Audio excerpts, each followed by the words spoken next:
جاؤ گے اور تمہاری نماز ہو جائے گی۔ آیت نمبر 151، کما ارسلنا فیکم رسولا منکم یتلو علیکم آیاتنا ویزکیکم ویعلمکم الکتاب والحکمت ویعلمکم ما لم تکونوا تعلمون۔ اللہ تبارک و تعالی فرماتا ہے کما ارسلنا فیکم، جیسا کہ ہم نے بھیجا، کما ارسلنا جیسا کہ ہم نے بھیجا، فیکم تم میں، تمہارے درمیان، رسولا منکم ایک ایسا رسول جو تمہارے درمیان تم میں سے ہی ہے، منکم تم میں سے ہی ہے، کما ارسلنا فیکم رسولا منکم جیسا کہ ہم نے تمہارے درمیان ایک رسول کو بھیجا جو تم میں سے ہی ہے۔ جی، یتلو علیکم، وہ رسول جو ہیں تم میں سے ایک رسول آئے۔ اب عرب سے اگر کہیں گے تو سرکار عرب سے آئے، ڈائریکٹ مخاطب اگر قریش کو مانے تو سرکار صلی اللہ علیہ وسلم قریش سے، بنو ہاشم سے آئے ہیں، یا اوورآل پورے انسانوں سے اگر بات کریں تو تمہارے درمیان میں سے، انسانوں میں سے ہی ایک رسول ہم نے بھیجا ہے۔ یتلو علیکم آیاتنا، کیا خصوصیت ہے وہ رسول کی؟ کہ وہ رسول تم کو تلاوت کر کر سناتا ہے میری آیتیں، ہماری آیتیں۔ اللہ تعالیٰ فرماتا ہے ہماری جو آیات ہے، ہماری جو نشانیاں ہیں اور ہماری منزل کردہ قرآنی آیات جو ہے وہ تم کو پڑھ کر سناتا ہے۔ رسول اکرم صلی اللہ علیہ وآلہ وسلم قرآن پڑھ کر تم کو سناتے، وَيُزَكِّيكُمْ، جی، اور تمہارا تزکیہ کرتے ہیں، تمہارے باطن کو صاف کرتے ہیں۔ تزکیہ کہتے ہیں نا، دل کا، من کا، دل و دماغ کو پاک کرنا اور صاف کرنا۔ وَيُزَكِّيكُمْ وَيُعَلِّمُكُمُ الْكِتَابَ، ایک ایسے رسول کو ہم بھیجے ہیں جو تم کو اور کتاب کی تعلیم عطا کرتے، تم کو آیات، ہماری آیات سناتے ہیں، اور تمہارے دل و دماغ کی پاکیزگی کا انتظام تم کو پاک کرتے ہیں۔ جی، تمہارے عمل کو بھی پاک کرتے ہیں، تمہارے قلب کو بھی پاک کرتے ہیں، تمہارے عقل، دماغ کو بھی پاک کرتے ہیں۔ وَيُعَلِّمُكُمُ الْكِتَابَ، اور تم کو کتاب کا علم عطا کرتے ہیں، قرآن کریم کی تفاسیر اور قرآن کریم اللہ کے کلام کے معانی تم کو بتاتے ہیں۔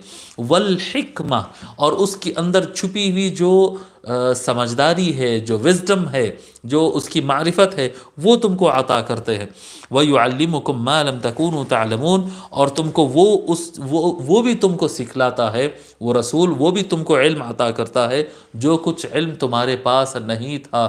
یعنی اللہ تبارک و تعالیٰ کے اسرار اور رموز، اسرار الہیہ اور رموز جو عام بندوں پر نہیں کھلتے، وہ بھی اللہ کے رسول صلی اللہ علیہ وآلہ وسلم تم کو عطا کرتے ہیں۔ اب اس میں ایک ترتیب بھی اللہ تبارک و تعالیٰ اس آیت کریمہ میں ایک ترتیب بھی بیان فرما دیا۔ وہ کیا ترتیب ہے صاحب؟ سب سے پہلے بچوں کو قرآن کی تعلیم عطا کرنا، سب سے پہلے بچوں کو قرآن پڑھنا سکھانا۔ یتلو علیکم آیاتنا، قرآن کریم ترجمے کے ساتھ پڑھنا، قرآن کریم پڑھنا آنا اور اس کا ٹرانسلیشن سمجھ میں آنا، سب سے پہلے بچوں کو یہ چیز سکھانا۔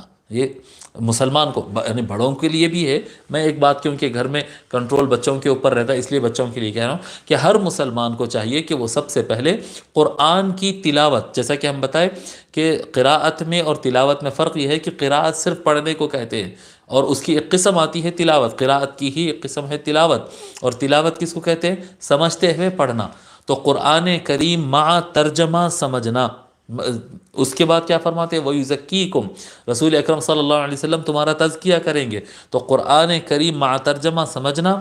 اس کے بعد صفائے قلب، اخلاص نیت، جی، دل سے غصے کا نکالنا، تکبر کا نکال دینا، حسد کا نکال دینا، بغض کا نکال دینا، کینے کا نکال دینا، حب دنیا نکالنا، جی، اور نیت کو خالص کرنا اللہ تعالیٰ کے لیے۔ تو پہلے قرآن کی تلاوت سمجھنا، اس کے بعد اپنے من کو صاف کرنا، پھر اس کے بعد کتاب کا علم حاصل کرنا، یعنی اب تفاسیر پڑھنا، قرآن کے تفاسیر، جی، امام بیضاوی کیا کہتے ہیں، امام نصفی کیا کہتے ہیں، امام خازن کیا کہتے ہیں، الگ الگ مفسرین نے کیا بیان کیا، مولا علی نے کیا تفسیر کیا، حضرت عبداللہ ابن عباس نے کیا تفسیر کیا، حضرت عبداللہ ابن مسعود نے کیا۔ اب تفاسیر کی دنیا میں اترنا۔ پھر اس کے بعد فرماتے ہیں والحکمہ، اس کے بعد اس کے اندر موجود کلام الہی کی حکمتوں کو سمجھنا۔ اس کے بعد جب یہ لیول پر آ جائیں گے، پھر اس کے بعد اسرار الہیہ کھلنا شروع کریں گے۔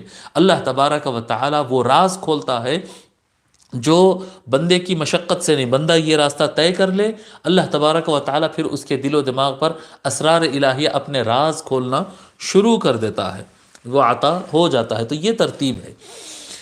یہ ترتیب ہے۔ اس پر حضرت بحر العلوم رحمۃ اللہ علیہ کا ایک پیراگراف ہے 4-5 لائن کا، وہ بہت زبردست ہے۔ میں نہیں چاہتا کہ میں اپنی طرف سے کچھ کہوں، میں ایز اٹ از وہ پیراگراف پڑھ لیتا ہوں، غور سے سنیں اور اس کو سمجھیں۔ فرماتے ہیں، مسلمانوں تمہارا قبلہ الگ ہے جس طرح تمہارا رسول جدا ہے۔ اللہ تبارک و تعالیٰ نے ایک قبلہ دیا، ایک مکمل دین دیا ہے، ایک رسول دیا ہے، مکمل شریعت دیا ہے، اور ایک قبلہ عطا کیا۔ ہم نے امتیاز خاص سے سرفراز کیا جس طرح سے تمہارے رسول کو ممتاز کیا۔ امت محمدی کو ایک خاص مقام ملا ہے جس طرح سے امت محمدی کے رسول سیدنا محمد الرسول اللہ صلی اللہ علیہ وآلہ وسلم کا خاص مقام ہے۔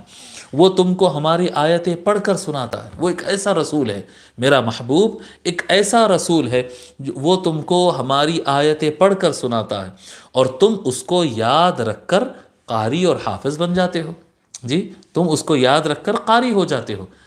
دیکھو ایک درجہ ہو گیا، تلاوت مصطفیٰ کو سن کر اگر یاد کر لو اور پڑھنے لگ جاؤ تو تم قاری بن جاؤ گے۔ اور تم کو کتاب اللہ کی تعلیم دیتا ہے، جی، اور تم مفسر ہو جاتے ہو۔ جب کتاب اللہ کا علم آئے گا تو تم مفسر ہو جاتے، اور تم کو حکمت کی تعلیم دیتا ہے، وَيُعَلِّمُهُمُ الْكِتَابَ وَالْحِکْمَةَ، اور تم کو حکمت کی تعلیم دیتا ہے، اور تم مجتہد، متکلم، فلاسفر اور صوفی بن جاتے ہو۔ فلاسفر کا لفظ میں دے رہا ہوں متکلم سمجھانے کے لیے، عام طور پر لوگ متکلم نہیں جانتے نا۔ تم مجتہد بن جاتے ہو، متکلم و فلاسفر بن جاتے ہو، اور صوفی بن جاتے ہو جب تمہارے پاس قرآن کریم کی حکمت اور سرکار صلی اللہ علیہ وآلہ وسلم کی تعلیم سے تم کو حکمت حاصل ہوتی ہو، اور تم کو اپنی فیض صحبت و تربیت سے، آلائش مادیات سے پاک کر دیتا ہے۔ ایک ایسے رسول ہیں وہ کہ اپنی صحبت کے ذریعے، صحبت مصطفیٰ حضور صلی اللہ علیہ وآلہ وسلم کی صحبت آج بھی ممکن ہے۔ آپ کہیں گے کیسا؟ ان کا تو وصال ہو گیا۔ ہمیشہ ان کو یاد رکھنا اور ان کی اداؤں پہ عمل کرتے جانا، ان کے فرمان کو، جو جب حدیث شریف پڑھتے تو حضور یہ بات مجھ سے کہہ رہے ہیں، یہ سمجھ کر پڑھنا، آپ کو حضور صلی اللہ علیہ وآلہ وسلم کی سنگت ملتی ہے۔ جی، آپ کہتے ہیں نا میں بیٹھا ہوا تو جسم سے ہی میں یہاں پر بیٹھا ہوا تھا، میں تو اس وقت جو ہے میں اپنے امی کے ساتھ تھا، میں اپنے ابا کے ساتھ تھا، میں اپنے دوستوں کے ساتھ تھا ذہنی طور پر۔ تو ذہنی طور پر اپنے آپ کو مصطفیٰ کے ساتھ رکھنا صلی اللہ علیہ وآلہ وسلم۔ اب ذہنی طور پر حال سے، جی، جسم سے نہیں، لیکن اندر دل و دماغ کے حال سے تم رسول اللہ صلی اللہ علیہ وآلہ وسلم کی صحبت میں رہا کرو۔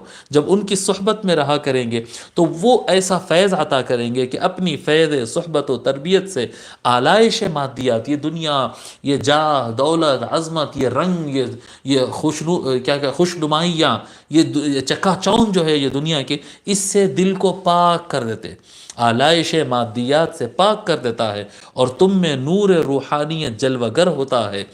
جی، اس کے بعد اسپریچویلٹی ملتی ہے۔ جب دنیا کی محبت اور دنیا کے خیالات دل سے نکلیں گے تو دل میں پھر روحانیت کے نور سے آباد ہوتا ہے۔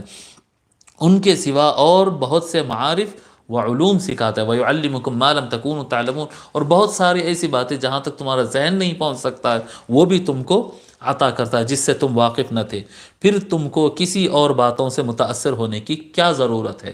اب مسلمان کو کسی اور طرف دیکھنے کی ضرورت نہیں ہے کہ قبلہ ہے، اس کے پاس رسول ہے، رسول سب سے اونچا رسول، کتاب سب سے اونچی کتاب، قبلہ سب سے بہترین قبلہ، طریقہ سب سے جامع، نماز سب سے بہترین عبادت۔ آپ دنیا کے کسی مذہب کے آپ عبادت کی دیکھ لیں، آپ یہود کی عبادت دیکھ لیں، جینوں کی عبادت دیکھ لیں، ہندوز کی عبادت دیکھ لیں، کرسچنوں کی عبادت دیکھ لیں، اور مسلمانوں کی عبادت کا طریقہ دیکھ لیں، آپ ان کے روزوں کا طریقہ دیکھ لیں، ان کی زکوٰۃ کے سسٹم کو دیکھ لیں۔